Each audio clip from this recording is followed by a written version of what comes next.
घटल बा कमाई बढ़ल जाता महंगाई हो कि लहे लहे खर्च कर। पपुआ के माई हो कि लहे लहे खर्च कर। पपुआ के माई हो कि लहे लहे खर्च कर। घटल बा कमाई बढ़ल जाता महंगाई हो कि लहे लहे खर्च कर। गोलुआ के माई हो कि लहे लहे खर्च कर। झुमका झुलनिया के धनी तोहर रागाराबा। झुमका झुलनिया के धनी तोहर रागाराबा। बाली होठ लालिए के रोजे रोजे झगड़ाबा। बाली होठ लालिए के रोजे रोजे झगड़ाबा।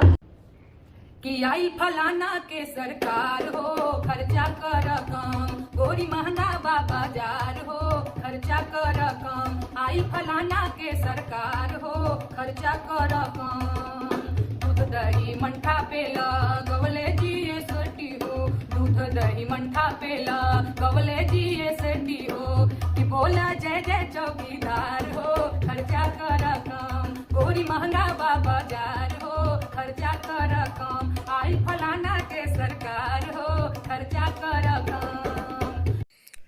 हेलो दोस्तों, नमस्कार। मैं पिंटू आर्यन, आपका भाई, और आप देख रहे हैं जोश प्यार। दोस्तों मैं बता दूं कि जोश प्यार में नेहा सिंह राठौर का लगातार मैं गाना लेकर आ रहा हूं।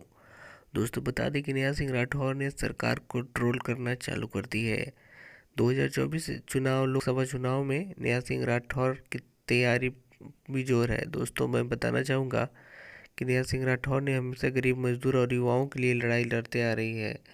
नेहा सिंह राठौर ने हमेशा किसान को आवाज़ सरकार तक पहुंचाने का काम की है।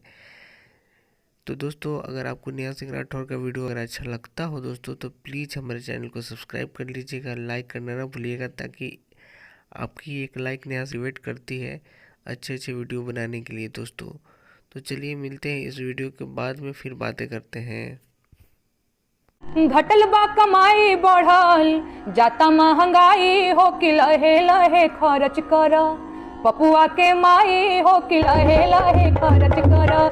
पपुआ के माई हो कि लहे लहे खर्च कर। घटल बा कमाई बढ़ल जाता महंगाई हो कि लहे लहे खर्च कर। गोलुआ के माई हो कि लहे लहे खर्च कर। झुमका झुलनिया के धनी तोहर रागाराबा।